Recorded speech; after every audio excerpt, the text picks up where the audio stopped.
I'm not gonna do that. I want to do fun shit. Let's move on to some fun shit before Dragon's Dogma. This is a video about how Japanese swords are made.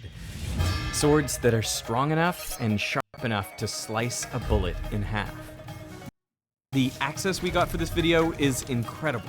We were able to film everything from gathering the iron sand, to smelting the iron, forging the sword, to sharpening and polishing it.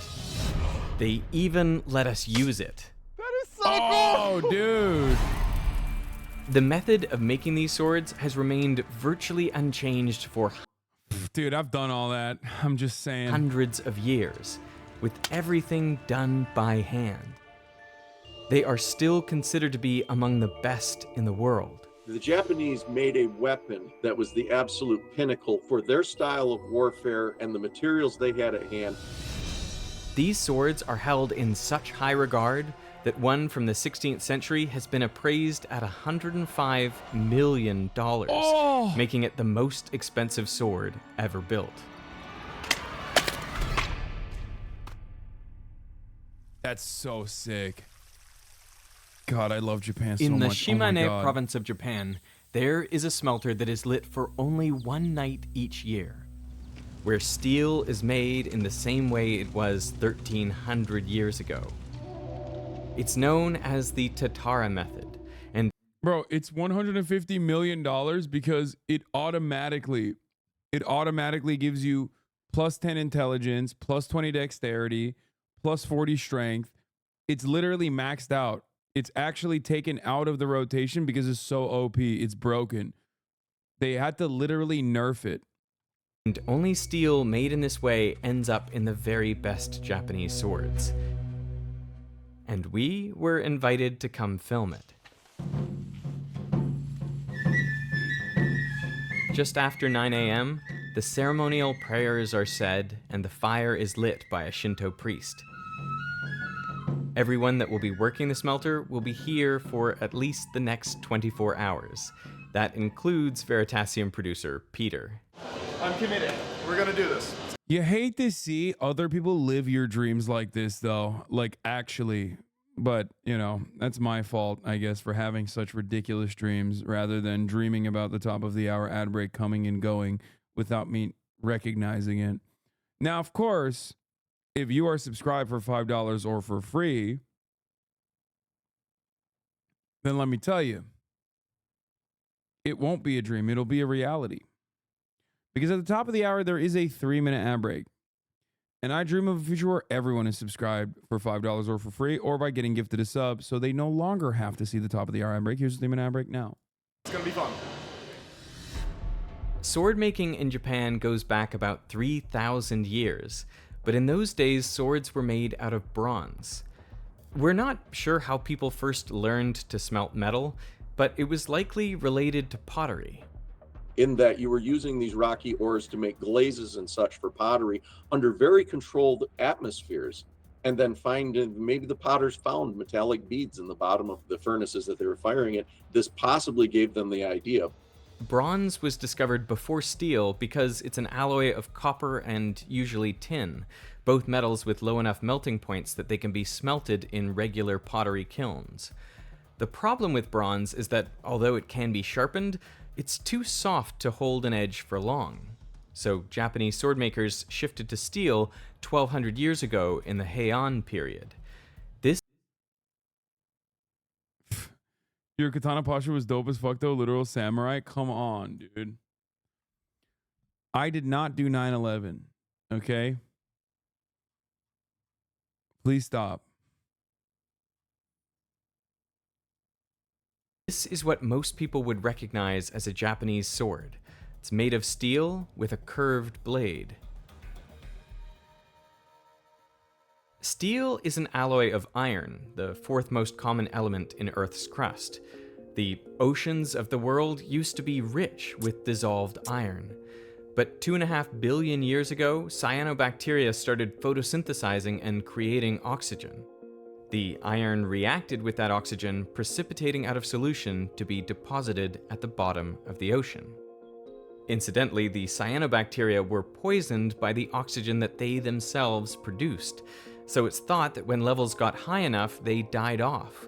And as a result, oxygen levels dropped and iron no longer precipitated out of solution. Then the cyanobacteria could multiply again and the cycle repeated. That's why most of the world's iron is found in layers of sedimentary rock called banded iron formations.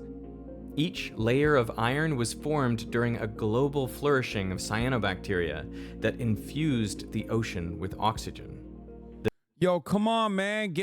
What the fuck is this science shit, bro? Let me see the goddamn swords, man. Show me the fucking Japanese dudes pumping that shit. The majority of the global iron supply comes from these banded iron formations because of their high concentration of iron, up to around 60% iron oxide by weight. Oh, this is so cool. I get But it. You guys are Japan, nerds, with its okay? mostly I get it. You're volcanic so geology, smart. has barely any of these sedimentary iron oxides. And this is likely why the country was late to the steel production game. Archaeologists have found steel artifacts in Anatolia, which is modern-day Turkey, that are nearly 4,000 years old. See, now I'm interested. Okay, that's right. Turks invented steel. Recognize, son. But in Japan, metals, including steel, were imported from China and Korea up until the 8th century, when Japan started making its own steel. So where did they get the raw ingredients? Well, igneous rocks like granite and diorite still contain iron oxides, just in much lower concentrations. But as the mountains are weathered, these iron oxides are broken apart and washed downstream. Eventually, they become part of the sand. The Japanese noticed that because iron oxides are denser than other minerals in the sand, they accumulate in places where the river changes direction or speed. The heavier iron sinks to the bottom and the lighter material is washed away. To amplify this effect, they deliberately created diversions in the river to increase the concentration of iron. What you do is you dam off a section of river and then you drag sand into it. Because iron is heavier than the other parts of the sand, it is the thing that gets left behind and everything else gets washed downstream. With this method, you can get iron sands with 80% iron oxides by weight. That's more concentrated than high-quality iron ore. And since it has fewer impurities, it's an excellent source material for high-quality steel. If you heat up those iron oxides to over 1250 degrees Celsius, you can break the bonds with oxygen and get pure iron. But pure iron is actually softer than bronze, so in its elemental state, iron provides no advantage. But nature gave humans a lucky break. One of the few ways you can heat something up to 1250 degrees is with charcoal. And charcoal is basically pure carbon. And if you add just a little bit of carbon to iron, it creates an incredibly strong alloy, steel. Yeah, a lot of people see it as a heat process. I see it as a chemical process. Alloys are Nerd. usually stronger than pure metals because they contain different sized atoms. And this reduces the ability of atoms to slide past each other when an external force is applied. So I've just been given gloves, other gloves, That and a looks fucking sick, dude. towel. That's what I'm So talking about. things Get are to the very good much, shit. Getting real. Without nerds, there would be no katanas for you to coom over. I'm Whatever, genuinely dude. quite worried. And here is the room with all of the charcoal that we're going to be using overnight. There's just bags and bags of this stuff.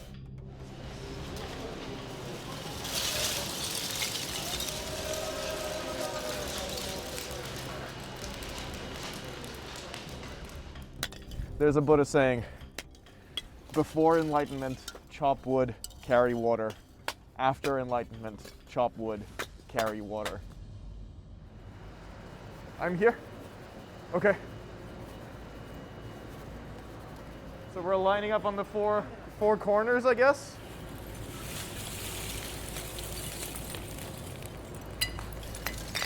Whoa. Oh boy, didn't do a great job of that. So the rain is coming, so we're quickly getting all of the charcoal out and then measuring it. So each bag of these is 10 kilos. Okay. So with the iron sand, it is mixed together with water, because if you don't mix it with water and you put it on the flame, it just flies straight up. But if you mix it with too much water, then there's water that's going to heat up, it's going to become water vapor, and the whole kiln could explode. Terrifyingly enough, they do this by feel. They mix in enough water until the iron sand is clumpy, but again, if it's too much, the whole thing could explode.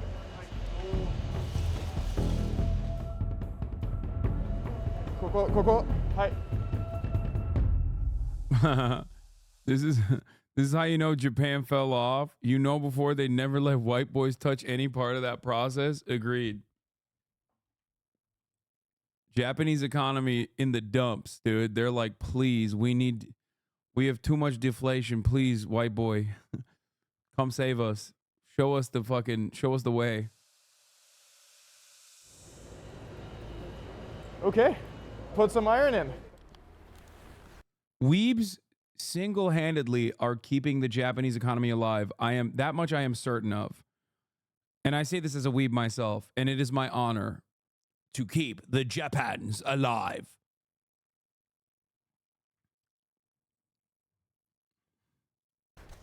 It is just past 4 in the afternoon, and over the last couple of hours we have added 250 kilograms of charcoal and nearly 60 kilograms of iron sand. So yeah, it's a slow process, but I think we're starting to get somewhere. I have no idea, because obviously the thing is hidden, but it should be growing. To achieve the high temperatures required to make steel, you need a strong, steady supply of oxygen. For hundreds of years, this was provided by huge foot-operated bellows. It would have taken an around-the-clock, full-body effort by many men to maintain the furnace's temperature. When I came here, I was a little bit sad that the bellows were electric. I really wanted to, have this proper experience, have this proper workout of stepping on these bellows for 24 hours. The temperature inside the smelter gets up to 1500 degrees Celsius, just below the melting point of iron, which is 1538 Celsius. So the iron being smelted isn't liquid, but it's soft and malleable enough to clump together into a big block of iron. No matter how high quality the iron sand is, there will always be some impurities, like sulfur, phosphorus, and silicon oxides.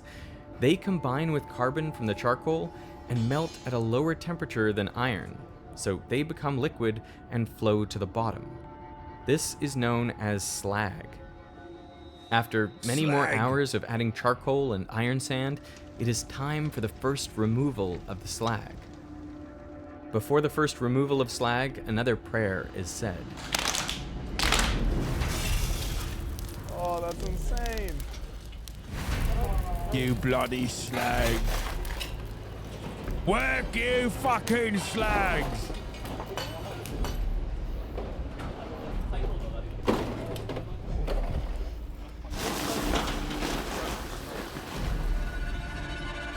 Hot tomato. Whoa! So for the last 3 hours, there's been 3 processes that we've been doing. 1 is adding the charcoal, 2 is adding the iron sand, and 3 is opening up the smelter from the bottom to break apart the impurities so they can flow out. I just know that feels good as fuck for the forge. Oh, you know it. Getting all that out of your system.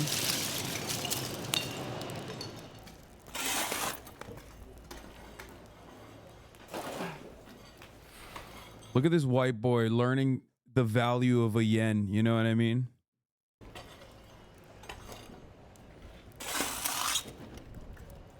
Just want you guys to know that it's 3:16 in the morning and I'm still here and I'm really sleepy.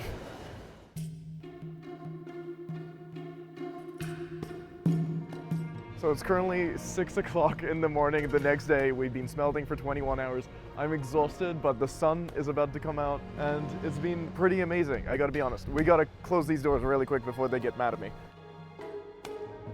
At 9 a.m. the next morning, the smelting is complete. a total of 614 kilograms of iron sand and 670 kilograms of charcoal were added to the smelter. At this point, in a traditional smelter, the only way to get the steel out would be to break it apart. These days, a crane is used to take the smelter apart. Oh, wow, okay. Oh! And what is left to show for all that hard work is a 100 kilogram block of steel, iron, and slag. Only around a third of this block is high enough quality to be used in sword making. Oh, that's insane. That's so cool. The result for all the hard work. This is step one of making a Japanese sword. The steel is sorted by quality and carbon content, which is also done by eye. In fact, this is one of the exams you need to pass to be certified as a swordsmith. Then the different grades of steel are sent out to one of 300 swordsmiths around the country. Only 30 do it as their full-time job. And one of them is Akihira Kokaji, who we went to visit next. This is when the forging of the sword begins. In a coal oven with hand-pumped bellows, the steel is heated until it is soft and malleable. Then, using hammers, the master swordsmith flattens out the steel. Okay, this is a serious question, and I don't even know if you guys would be good answerers of this question. But I don't fully understand why they're doing the slag the old-fashioned way. Is it just tradition? Is it supposed to be better, less impurities? What? That makes no sense, kind of. In the old days, this would have been done by the swordsmith and 3 apprentices. The swordsmith, using a smaller hammer, would set the rhythm, and the apprentices would use big mallets to flatten the steel.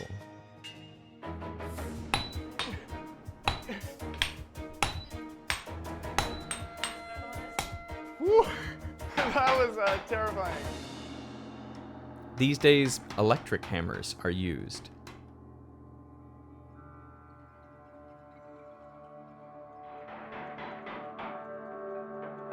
When the steel... What do you mean? What do I mean? What do you mean, what do I mean? The modern methods of creating steel are probably infinitely more efficient, infinitely less time-consuming, infinitely less labor-intensive, and probably yield way less imperfections. It has to be specifically for the fucking vibes. There are literally laws in Japan that only allow swords to be made by traditional methods, hence they're considered art pieces and not weapons illegal to own. Is flat enough, it is then bent back on itself.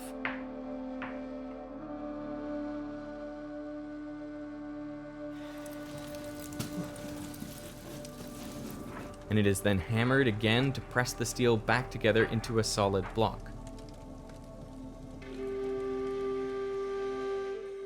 So why go to all this effort, flattening the steel only to fold it back on itself and end up with a chunk of steel the same size as before? Well, because folding does 2 very important things. First, it spreads out the impurities, like silicon, sulfur, and phosphorus. It spreads them out throughout the steel. This ensures a uniform consistency without any weak points. Second, it gives the steel a grain. After folding the sword, 1,000 folded 1,000 times. Nihon steel. It is now reinforced in the direction that it will be hit in combat. And as a bonus, the steel is exposed to the air, so there is a small amount of oxidation, creating a darker colored steel, which when folded makes beautiful patterns. There are some swords which have more than 1 billion layers. Now this doesn't mean the sword has been folded 1 billion times, since every fold doubles the number of layers, so you only need about 30 folds to get 1 billion layers. But usually, a sword is folded 10 to 13 times, resulting in a few thousand layers of steel. Now, a blade isn't made from a single block of steel. The carbon content affects how hard the steel is, so different carbon percentages are used in different parts of the blade. Because carbon atoms are much smaller than iron atoms, they can fit inside the crystal lattice of iron. These trapped carbon atoms then apply an outward force to the lattice, putting the steel under stress. The higher the carbon percentage, the harder and more rigid the steel. But this hardness comes at a cost. The steel becomes brittle, making it more likely to chip and shatter rather than bend. So what swordsmiths do is they use steel with different carbon contents for different parts of the blade. The edge is always high carbon steel to make it hard and rigid so it can maintain a sharp edge for a long time. But the spine is usually made of lower carbon steel, which allows the sword to flex without breaking. This is done by welding together pieces of steel with different carbon contents. Shatter. So we have about a 15-minute break because, it takes a while for the iron to heat up and then meld together, and then we're back in there. It's very hot. It's very, very hot in there. It's kind of unbelievable that he can do this for 4 hours at a time. After the sword is hammered into shape, which is a straight Yeah, we don't know how to make Damascus steel, I think, right? It's been lost. I mean, there's like copycats, but it's not real Damascus steel, right? I think. blade, it is covered in a layer of clay, a thick layer for the spine and a thin layer for the blade itself. It's then heated in the furnace and then rapidly cooled in water, a process known as quenching. And because the layers of clay have different thicknesses, the rate of cooling is faster for the edge than the spine. When the steel is heated, carbon enters the iron lattice, and since the spine of the sword is covered in thick clay, it will cool slowly, giving time for the carbon atoms to leave the iron matrix. This will lead to a very low carbon steel called ferrite, but the carbon atoms which have left the matrix will be caught by other iron atoms and create a type of steel known as cementite. The combination of ferrite and cementite is known as pearlite, and it's a mostly soft and ductile form of steel, though parts of it are hard due to the cementite. So pearlite forms. I don't know what it is about the male brain, but I don't know what it is, but I legitimately, like, I have a yearning for more swords. Like, I love swords. And I feel like I need to have more of them. Like, it kind of makes me understand gun guys. You know what I mean? The spine of the sword. In contrast, the very thin layer of clay on the blade means that it cools very rapidly, so more of the carbon is trapped in the lattice. This forces the lattice structure to change from cubic to tetragonal, making a form of steel known as martensite. Since the trapped carbon puts stress on the lattice, martensite is incredibly hard, exactly what you'd want for the edge of a sword. The tetragonal lattice structure of martensite also takes. Chatter said, no. Don't join the dark side. My friend, not only do I own multiple swords, I literally made my own sword. Takes up more space, so the edge of the blade expands relative to the spine, curving the sword Like I backwards. blacksmithed my own The sword. iconic curve of a samurai sword comes from the formation of martensite.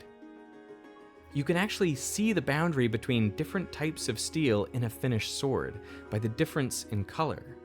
This is known as hamon, which literally means edge pattern. At the Victoria Albert Museum in London, there is a Japanese sword that has a very detailed little dragon in the hamon, and I've looked at it many times and I don't know how he did that. About 1/3 of all blades shatter during the quenching process. You quench it once and you thank. Not me, bitch. Not me. Y'all already fucking know.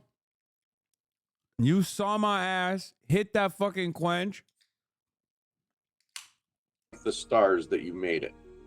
The sword is then No, you just bent it. No, I didn't. No, I didn't. Gil literally was shocked at how straight my sword was.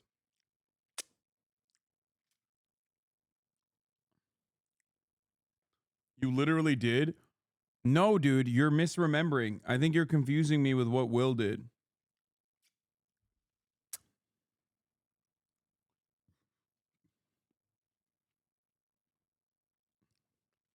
This side. What is that? My hands are on fire. That's awesome. It's clanking. What is happening? Okay, I got the coolest video of all time. There's a lot of fire going on. Wanna pull it out? Whoa, it's sick. What the fuck? Is that supposed to be like that? Is it supposed to be on fire? What's wrong? What's wrong? Oh god, we used the wrong oil. That's cooking oil. It's on fire. Right. That looks pretty straight. Oh god. Go. Wait a minute. Damn, you want me to let go? No. Yeah, good. Okay. Hassan, I got the coolest video of all time. Shit, that is so perfect. Oh, Wow. let's go!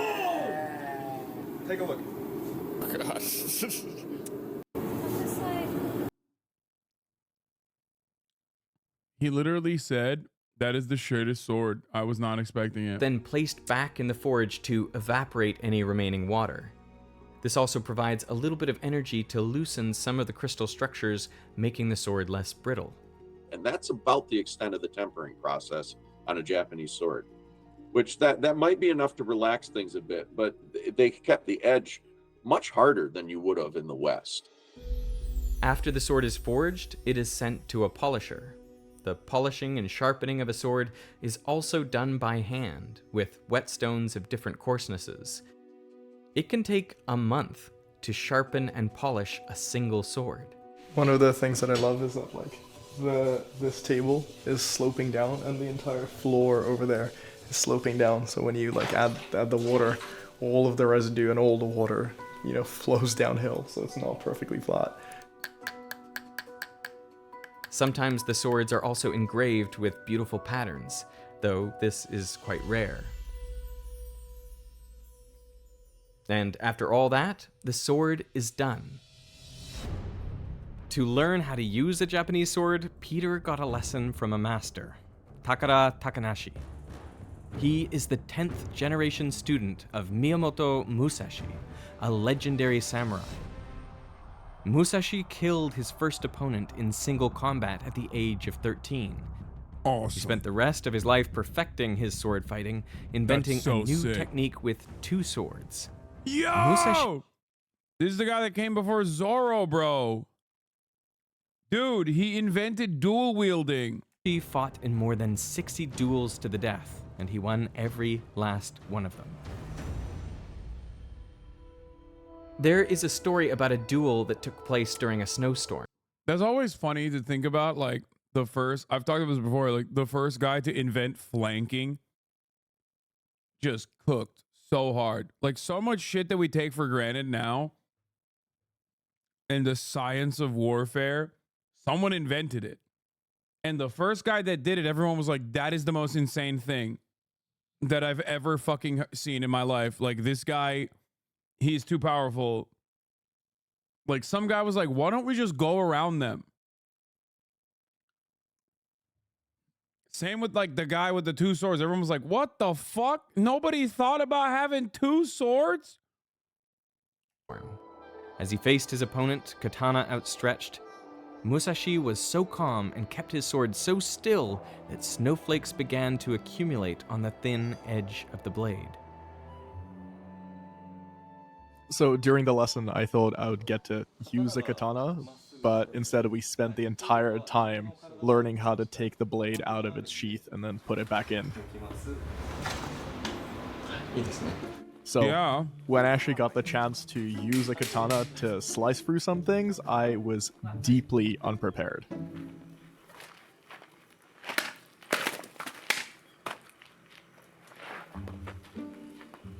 Well, looks like it's your turn. I'm so scared. Okay, so this has been an amazing day. We've looked at some beautiful katanas, and now these wonderful people are letting me use one of their just unbelievably beautiful pieces of art to chop some things.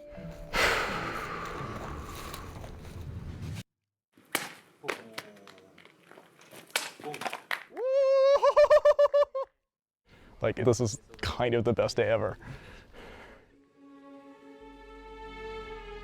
There really is something remarkable better. about Japanese swords.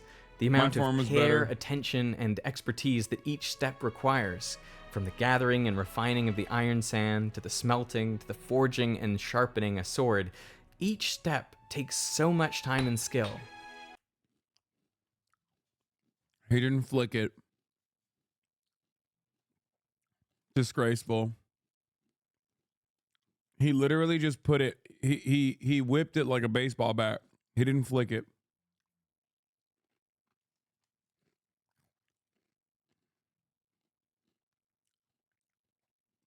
That's all I'm going to say.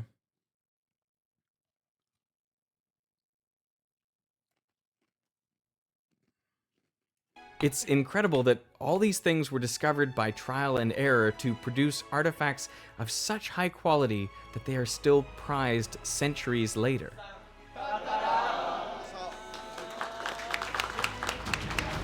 Before I made this video, I didn't really appreciate that swords can be art.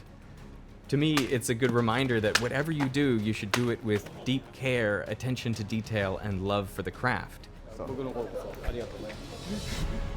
Do that enough times, and you might just make something beautiful.